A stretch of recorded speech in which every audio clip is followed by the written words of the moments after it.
Bewitched didn't just entertain the late 60s. It raised a generation. A mortal husband, a beautiful witch, an intrusive mother-in-law, and a home where every mess somehow ended in a hug. But when the laughter faded and the cameras stopped, time kept moving. And not every real-world chapter stayed as warm as the one we remember. Tonight, we return to Westport. Not for the gossip, but for the painful truth that every golden night eventually becomes a goodbye.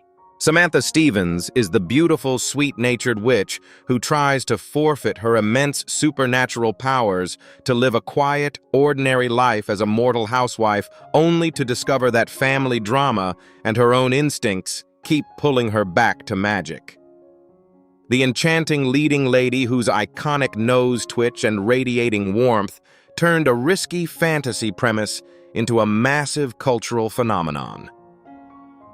Elizabeth Montgomery, born April 15, 1933, was 31 when the series premiered in 1964, and she gave Samantha a perfect mix of patience, clever independence, and subtle progressive energy.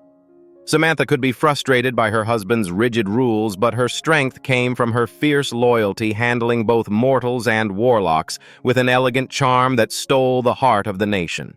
Montgomery died on May 18, 1995 at 62 from cancer, a devastating loss that shocked fans because she had spent her post-magic decades continually reinventing her television legacy. After stepping away from the suburban kitchen, she boldly shed her wholesome image to become the queen of gritty television movies, earning massive critical acclaim for dark dramatic roles in A Case of Rape and The Legend of Lizzie Borden. She was also a deeply passionate activist, using her massive star power to fiercely champion the early LGBTQ+ rights movement, disability access, and peace initiatives far from the Hollywood spotlight. Samantha Stevens endures because Elizabeth Montgomery made supernatural magic feel grounded, sweet, and beautifully human. Endora is the flamboyant, fiercely protective witch mother whose absolute contempt for her son-in-law's mortal limitations turns the household into a constant, hilarious war of spells and psychological warfare. The grand theatrical matriarch, whose vivid blue eyeshadow, sweeping caftans, and razor-sharp insults made her the ultimate unmatched force of the series. Agnes Moorehead, born December 6, 1900, was 63 when the show launched in 1964, and she gave Endora a magnificent, operatic authority and cynical comedic brilliance that earned her 6 Emmy nominations. Endora is vain, fiercely independent, and completely unapologetic about popping into the living room unannounced to turn her son-in-law into a donkey or a mirror image of himself. Moorehead died on April 30, 1974, at 73, from uterine cancer, leaving behind a legacy widely revered as one of the most towering, versatile dramatic talents of the 20th century. Long before she ever terrorized Darren, she was a foundational member of Orson Welles' legendary Mercury Theater, making a historic cinematic debut in the masterpiece Citizen Kane, and picking up 4 Academy Award nominations for serious dramatic classics like The Magnificent Ambersons. Her fierce work ethic, devotion to classical theater, and impeccable professional discipline made her a revered mentor to her younger castmates. Endora endures because Agnes Moorehead made high society supernatural maternal malice look breathtakingly stylish and hilariously cruel. Darren Stevens is the high-strung, incredibly traditional advertising executive whose desperate campaign to keep his home completely free of witchcraft turns him into the ultimate cosmic punching bag of suburbia. The nervous, hard-working husband who handles the sudden influx of magical in-laws with a frantic, explosive frustration that drove the comedy of the show's final seasons. Dick Sargent, born January 30, 1930, was 39 when he stepped into the pressure cooker role of replacing the show's original leading man in 1969, giving Darren a smoother, more deadpan exasperation. Darren is cheap with his patience, constantly worried about pleasing his boss, and utterly terrified of what Endora will do next, trying to enforce ordinary mortal limits on an extraordinary household. Sargent died on July 8, 1994, at 64 from prostate cancer. his later life representing a powerful chapter of personal courage and profound public advocacy. After spending decades as a highly dependable studio character actor in films like Operation Petticoat and various sitcoms, he made national headlines in 1991 by publicly coming out as a gay man. He dedicated his final years to working extensively with the National Coming Out Day organization, marching at Pride events alongside Elizabeth Montgomery, and speaking openly about the immense pressure of hiding his identity during the golden age of television. Darren Stevens endures because Dick Sargent made high-strung domestic exasperation look deeply deadpan structured and hilariously brittle. Darren Stevens is the hyperactive, rubber-faced advertising executive whose intense moral rules and desperate struggle to live an ordinary life make him a constant target for Endora's most chaotic spells. The original era-defining husband, whose incredible physical comedy and spectacular double takes gave the show its manic, essential, energetic drive during its peak years. Dick York. Born September 4, 1928, was 36 when the series commenced in 1964, and he brought Darren an unpolished, wide-eyed vulnerability that won the immediate sympathy of the audience. Darren could be stubborn, rigid, and loud, but York made sure viewers always saw a deeply loving husband completely overwhelmed by a universe he couldn't control. York died on February 20, 1992, at 63, from complications of emphysema, concluding a deeply poignant real-world story, marked by immense physical suffering and profound grace. He was forced to tragically leave the hit series in 1969, after a severe, agonizing back injury sustained on a previous movie set caused him to collapse during filming, leading to years of addiction to prescription pain medication and financial ruin. He successfully conquered his addiction in his later years, and despite being entirely bedridden and dependent on oxygen, he founded a highly successful charitable organization from his home to help the homeless. Darren Stevens endures because Dick York made frantic, ordinary frustration feel deeply sympathetic, funny, and entirely genuine. Tabitha Stevens is the sweet, wide-eyed blonde daughter whose innocent childhood play frequently involves twitching her own nose effortlessly, copying her mother's magical traits much to her father's horror. The adorable little girl who literally grew up before the eyes of the nation, transforming from a quiet toddler in a crib into a central magical anchor for the later seasons. Erin Murphy, born June 17, 1964, was just 2 years old when she began sharing the role with her twin sister, before taking it over entirely, bringing a natural, unforced childhood sweetness to the set. Tabitha is playful, fiercely curious, and completely comfortable turning her toys alive or popping into her father's office, handling her immense powers with a total simple innocence.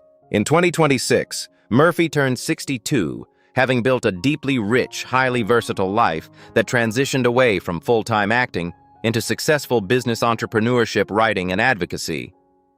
After her childhood in the television spotlight, she became a prominent fashion stylist, television host, motivational speaker, and launched her own highly successful business lines, including eco-friendly clothing and artisanal food products. She also dedicated a massive portion of her adult life to working with organizations supporting individuals with autism and developmental disabilities, showcasing immense real-world compassion. Tabitha Stevens endures because Erin Murphy made pure childhood innocence look incredibly sweet, funny, and utterly harmless. Uncle Arthur is the flamboyant, cackling warlock whose love for practical jokes, bad puns, and magical mirrors strikes absolute terror into Darren while bringing an explosion of pure chaos to the living room.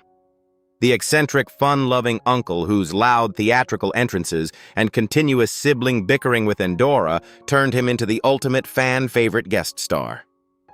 Paul Lynde, born June 13, 1926, was 39 when he first brought his distinctively nasal, sarcastic delivery to the series in 1965, injecting a colorful, high-octane energy into every single scene.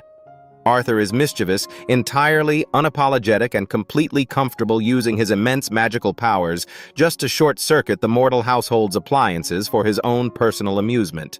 Lynde died on January 10, 1982, at 55 from a sudden heart attack, closing out a monumental chapter as one of the most recognizable and beloved comedic icons of the 1970s.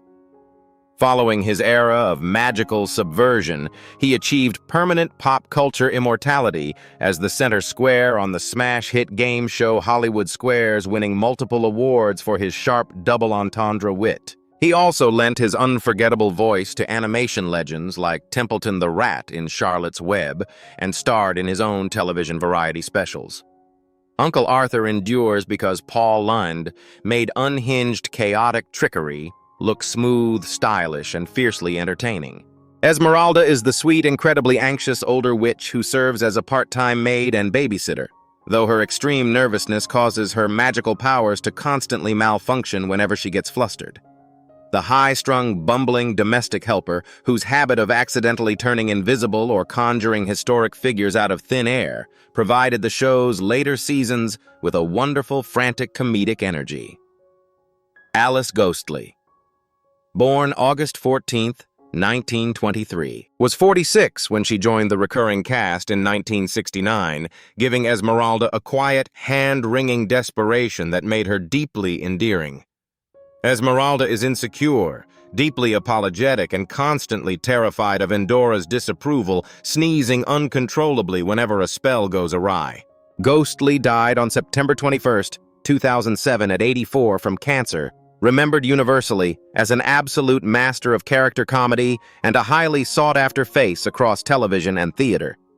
Long before she ever clean-shaved the Stevens house, she was a celebrated Broadway musical star, winning a Tony Award nomination, and later achieved permanent pop culture fame as the eccentric Bernice Clifton on the hit series Designing Women.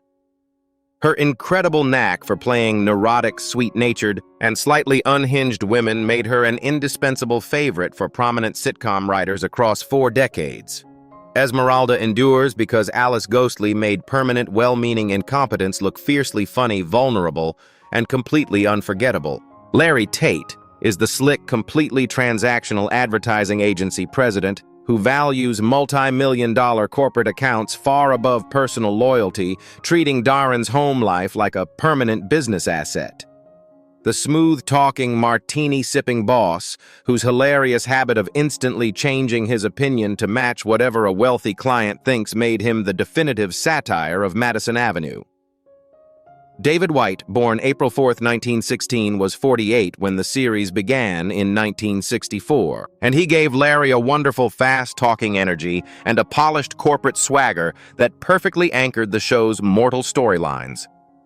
Larry could be demanding, opportunistic, and quick to fire Darren on a daily basis, but White made sure his underlying affection for his top executive always felt authentic. White died on November 27, 1990 at 74 from a heart attack, closing out a long, highly prolific life that crossed serious Broadway drama, classic cinema, and television royalty. A veteran of World War II, he had starred opposite Gary Cooper in Love in the Afternoon and built a massive resume as a powerful dramatic character actor long before entering the comedic world of advertising. His later decades were marked by tragic personal loss, as he spent his final years mourning the death of his son, who was killed in the historic Pan Am Flight 103 bombing over Lockerbie. Larry Tate endures because David White made corporate sycophancy and high society greed look incredibly funny, sharp, and memorably frantic. Aunt Clara is the sweet elderly witch whose fading memory and failing magical powers turn her spells into a hilarious series of unintended disasters, though her deep love for the family makes her an absolute darling of the household. The gentle, eccentric aunt, whose massive real-world collection of brass doorknobs and habit of getting stuck inside the chimney provided the show with its most touching, poignant moments of pure whimsy. Marion Lorne, born August 12, 1883, was 81 years old when the series launched in 1964, and she brought Clara an unforgettable, breathless mutter and a fluttering maternal warmth that won the immediate adoration of the entire nation. Lorne died on May 9, 1968, at 84 from a sudden heart attack just 10 days before the conclusion of the 4th season, a profound loss that earned her a posthumous Emmy Award for her definitive comedic performance. A legendary stage veteran who had dominated theaters in London and New York for decades, she became a late-career television icon by playing sweet, scattered old women on The George Gobel Show and starring in the film classic The Graduate.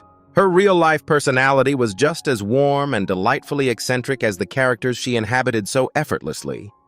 Aunt Clara endures because Marion Lorne made aging magical frailty feel deeply tender, pure, and delightfully sweet. Gladys Kravitz is the frantic, nosy next-door neighbor whose permanent fixation on the Stevens house leaves her constantly peeking through the living room curtains, catching glimpses of floating furniture and flying broomsticks. The high-strung, screeching neighborhood watchdog, whose desperate attempts to convince her husband that something supernatural is happening next door always leave her looking completely unhinged.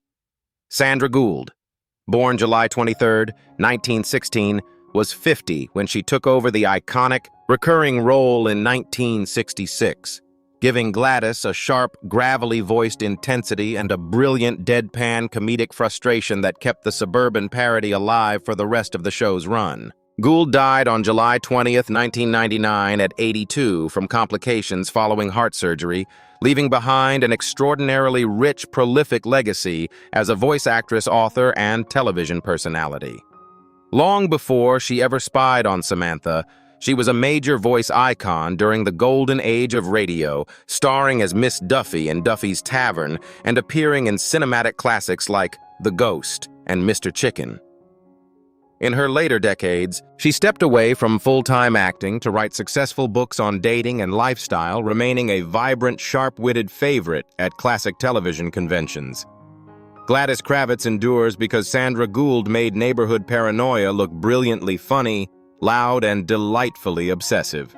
Gladys Kravitz is the original intensely anxious next-door neighbor whose sharp eyes and permanent window watching turn her into the ultimate unsuspecting witness to Samantha's daily magical shortcuts. The classic unforgettable neighborhood snoop whose hysterical shrieks of terror and sudden fainting spells earned her a permanent place in the annals of television comedy. Alice Pearce, born October 16, 1917, was 46 when the series premiered in 1964, and she brought Gladys a wonderful, chinless physical comedy and a high-strung nervous vulnerability that earned her a historic Emmy Award for her definitive work. Pearce died on March 3, 1966, at 48 from ovarian cancer. A tragic loss that deeply saddened the cast and fans during the show's second season, as she had hidden her terminal illness from everyone while filming through immense physical pain. A celebrated Broadway musical comedian, she had been personally chosen by Gene Kelly to recreate her unforgettable role in the film adaptation of On the Town and built a highly respected stage resume. Her quiet bravery and dedication to making people laugh until her final weeks reframed how her colleagues saw her immense talent. Gladys Kravitz endures because Alice Pearce made nosy neighborhood suspicion feel vulnerable, funny, and tragically brief.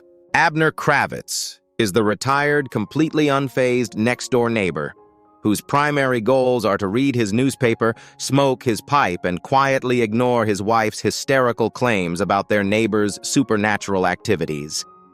The calm, deadpan husband whose slow-blinking skepticism and dry working-class weariness served as the perfect comedic foil to Gladys's constant neighborhood panics.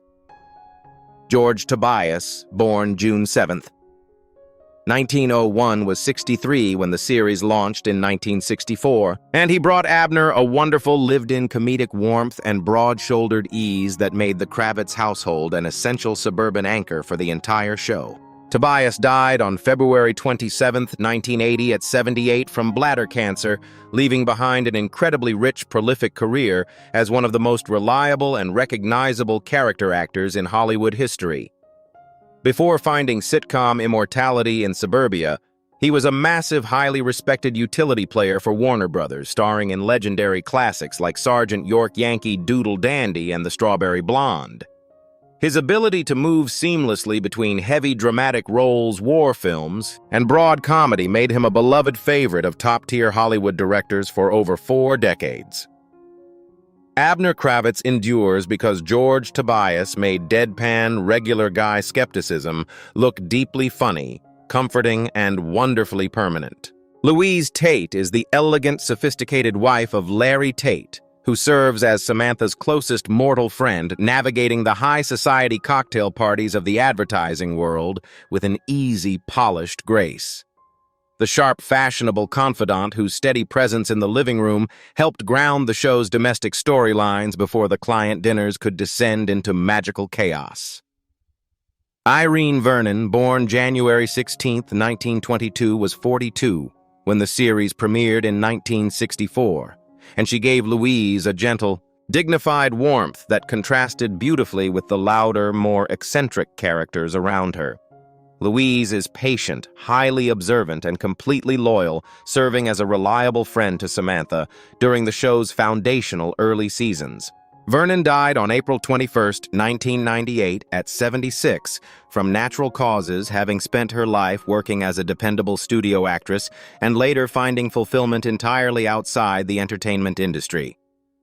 A former contract player for major studios in the 1940s and 50s, she appeared in cinematic adventures like The Pirate and numerous Golden Age television anthologies before her time in Westport. Following her quiet exit from the series in 1966, she transitioned into corporate business and dedicated her later decades to family life, choosing a path of quiet reflection away from celebrity noise. Louise Tate endures because Irene Vernon made high society maternal friendship look beautifully tender, pure, and delightfully sweet. Louise Tate is the vibrant, sharp-witted wife of Larry Tate, who steps into the country club social circle to continue anchoring Samantha's closest mortal relationship with an energetic, modern sophistication. The fashionable, expressive confidant, whose quick-witted banter and stylish wardrobe made her an essential recurring component of the show's high-stakes client dinners during its final years. Kasey Rogers, born December 15, 1925, was 40 when she took over the role in 1966, bringing a bright, outgoing comedic timing that perfectly matched David White's frantic account-chasing energy. Louise is sharp, fiercely loyal to Samantha, and completely comfortable managing her husband's constant corporate panics with a knowing smile. Rogers died on July 6, 2006, at 80, from complications following a stroke, remembered as a highly dynamic actress-author and a pioneering force in the world of professional motorsports. Long before she ever hosted dinners in Westport, she achieved permanent cinematic immortality as the tragic, bespectacled Miriam Joyce in Alfred Hitchcock's masterpiece, Strangers on a Train, and starred in countless classic westerns under her early name, Laura Elliott. In her later decades, she became a passionate writer of children's books, produced television specials, and aggressively championed women's motorcycle racing nationwide. Louise Tate endures because Kasey Rogers made suburban sophistication look incredibly modern, fun, and fiercely supportive. Maurice is the aristocratic, fiercely proud warlock father of Samantha, whose booming Shakespearean voice, grand theatrical entrances, and absolute disdain for all things mortal make him a terrifying force to encounter. The cultured, cape-swearing patriarch who treats his daughter's husband with the detached royal condescension of an emperor, looking at an insect occasionally turning him into an animate object just to make a point. Maurice Evans, born June 3, 1901, was 63 when he first brought his magnificent stodgy intensity to the series in 1964, injecting an undeniable artistic prestige into the show's supernatural roster. Evans died on March 12, 1989, at 87 from heart failure, concluding an extraordinarily towering international career that bridged the highest levels of British theater and classic Hollywood cinema. A legendary Shakespearean titan who was widely regarded as one of the greatest stage actors of his generation, he achieved permanent pop culture immortality as the villainous Dr. Zaius in the sci-fi masterpiece Planet of the Apes, and starred in the horror classic Rosemary's Baby. His impeccable diction, regal posture, and refined intellect brought a magnificent dramatic weight to every comedic spell he cast. Maurice endures because Maurice Evans brought genuine theatrical gravity and polished majesty to a world of suburban farce, Phyllis Stevens is the wealthy, tightly wound mother of Darren, whose rigid high society standards and persistent phantom headaches leave her permanently suspicious that her daughter-in-law is hiding something bizarre. The critical, easily flustered country club matriarch, whose frequent visits to the house always culminate in her witnessing a floating object leaving her to muttering, "Darren, I have one of my sick headaches," before fleeing in panic. Mabel Albertson, born July 24, 1901, was 63 when she brought her brilliant passive-aggressive comedic timing to the recurring cast in 1964, turning maternal disapproval into pure gold. Albertson died on September 28, 1982, at 81 from Alzheimer's disease, leaving behind a highly respected, prolific legacy as one of the most recognizable and reliable character matriarchs in television history. The sister of Oscar-winning actor Jack Albertson, she built a massive resume across theater, radio, and cinema, starring opposite Barbra Streisand in What's Up, Doc, and enjoying an immensely successful run on The Andy Griffith Show. Her sharp face and magnificent ability to deliver a subtle insult made her an indispensable favorite for prominent sitcom writers. Phyllis Stevens endures because Mabel Albertson made high-strung, upper-class maternal critical neglect look brilliantly funny sharp and entirely uninhibited. Frank Stevens is the gentle, hen-pecked father of Darren, whose relaxed, warm nature serves as the perfect easygoing counterweight to his wife's constant high-society neuroses and phantom headaches. The amiable, pipe-smoking grandfather who walks into the living room with a smile, completely happy to pass his time playing with Tabitha, while entirely oblivious to the supernatural chaos running around him. Robert F. Simon Bourne was. When he lent his weathered, reliable presence to the rotating cast, bringing a straightforward paternal stability that made the mortal side of the family feel deeply believable. Frank is patient, quietly amused by his wife's dramatics, and always ready to offer Darren a steady word of old-fashioned advice. Simon died on November 29, 1992 at 84 from natural causes, concluding an extraordinarily prolific four-decade career, defined by his incredible versatility as a premier character actor. With a massive filmography crossing hundreds of projects, his sharp face and deep voice made him a staple of classic westerns, military dramas, and noir, starring in Mr. Roberts, The Man Who Shot Liberty Valance, and Compulsion. He was widely regarded as one of the hardest-working studio contract players of his generation, moving seamlessly between heavy dramatic realism and lighthearted television comedy. Frank Stevens endures because Robert F. Simon made unassuming paternal kindness feel memorable, useful, and quietly enduring. Sheila Summers is the glamorous, insanely wealthy former fiancée of Darren, whose patronizing high-society arrogance and persistent attempts to win him back push Samantha into using her magic for a spectacular display of domestic revenge. The sophisticated catty socialite, whose brief, memorable appearances in the early seasons provided the sitcom with its absolute peak moments of pure, mortal rivalry. Nancy Kovack, born March 11, 1935, was 29 when she first brought her striking, screen-stopping beauty and elite poise to the set in 1964, effortlessly playing a brilliant, self-absorbed counterweight to Samantha's sweet nature. In 2026, Kovack turns 91, living a highly dignified private life, far removed from the Hollywood spotlight as one of the last surviving glamorous starlets of the 1960s. Following her memorable battles in suburbia, she achieved major cult cinema stardom in the fantasy epic Jason and the Argonauts, starred opposite Elvis Presley in Frankie and Johnny, and earned an Emmy nomination for her dramatic depth on the FBI. Her real life took a highly publicized turn through her long, enduring marriage to legendary symphonic conductor Zubin Mehta, connecting her to a world of global fine arts leadership. Sheila Summers endures because Nancy Kovack made high society predatory arrogance look breathtakingly beautiful, frustrating and fiercely unforgettable. Mrs. Grange is the stern, highly traditional client who arrives at the Stevens home for a high-stakes dinner, forcing Samantha into a frantic panic to keep her chaotic, supernatural household looking completely respectable for Darren's advertising business. The rigid, unblinking authority figure whose presence always leaves the local mortals walking on eggshells, completely dismissive of any modern social shortcuts that don't fit her old-fashioned rules.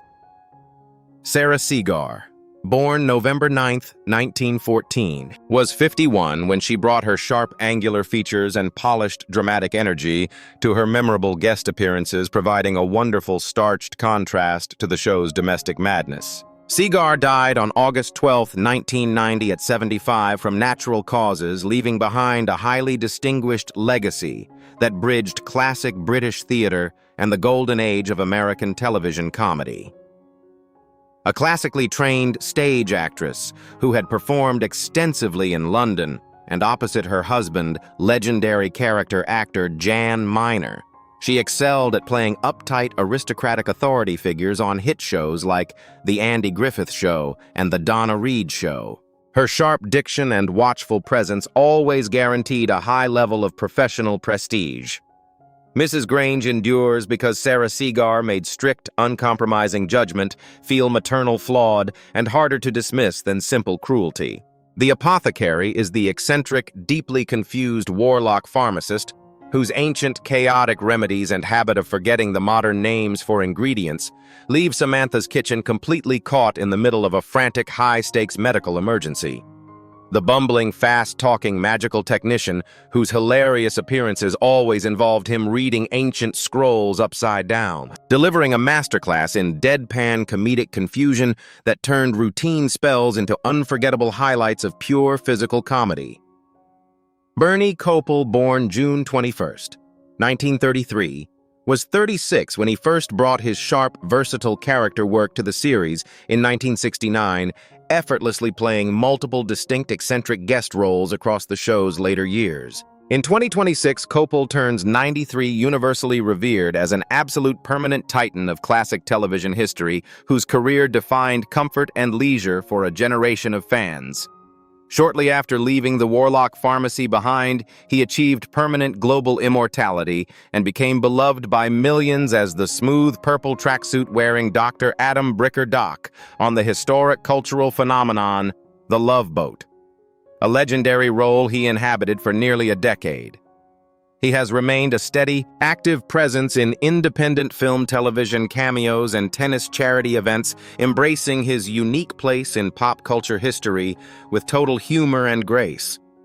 The apothecary endures because Bernie Kopell made theatrical ancient madness look brilliantly funny, sharp, and deeply authentic. The final twitch of the nose has faded. The enchanted vacuum cleaners have been put away, and that famous house in Westport has faded into the golden annals of television history. But Bewitched never truly relinquishes its permanent nostalgia-fueled grip on global pop culture. Those bright, smiling faces under the suburban sun were navigating a beautiful, supernatural tightrope, turning traditional family values into a historic, multi-generational television empire built on wit growth and resilience. Some of the cast became permanent monuments of Hollywood majesty. Some found peace far away from the cameras, and others proved that true artistic survival is finding a way to rewrite your own story long after the broadcast ends. If this trip back to the kitchen pulled you into the nostalgic warmth of the 1960s, stay tuned for more then and now stories where the decades pass, but the magic never fully disappears.